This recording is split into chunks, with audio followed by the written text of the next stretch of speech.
Welcome to Tech Cocktail, Delivering Happiness at South by Southwest. We're on the Delivering Happiness bus today with Mark Hendrickson. So, Mark, can you tell our audience a little bit about what you do from day to day? Sure. So I'm the CEO and co-founder of a website called Plancast.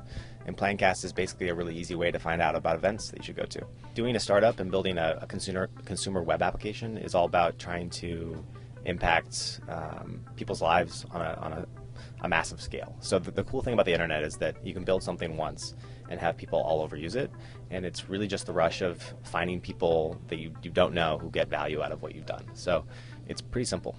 I think it's really interesting how we're seeing social networking online evolve. You see lots of different things being tried, and there's a lot of experimentation. There's a lot of things that aren't working, but that's really cool because you actually get to see what it is about social networking that can be matured, and what is viable, what isn't viable, and it's really kind of a mess, but it's kind of cool to see so many people try different things. It's probably cliche, but I'm delighted by things like the iPad. I think before it came out, I was really skeptical that it was going to be worth anything to me, and actually picking it up for the first time made me think, wow, like you really don't know what to expect from technology, and sometimes it brings you value in ways that you just can't foresee, and so that's really cool.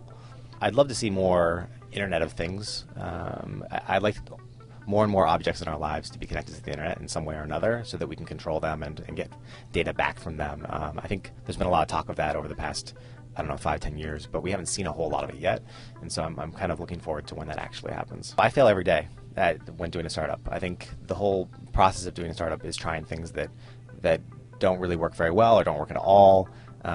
When it comes to building things, building new features, designing things in a way that people they'll resonate with people. I guess the main advice would really just be focus ultimately on just trying to hone your craft. So I think a lot of people have this idea that if you're going to do a startup, you're really trying to make it some sort of hit or an overnight success, and if you don't do that, then maybe you've sort of messed up in some way.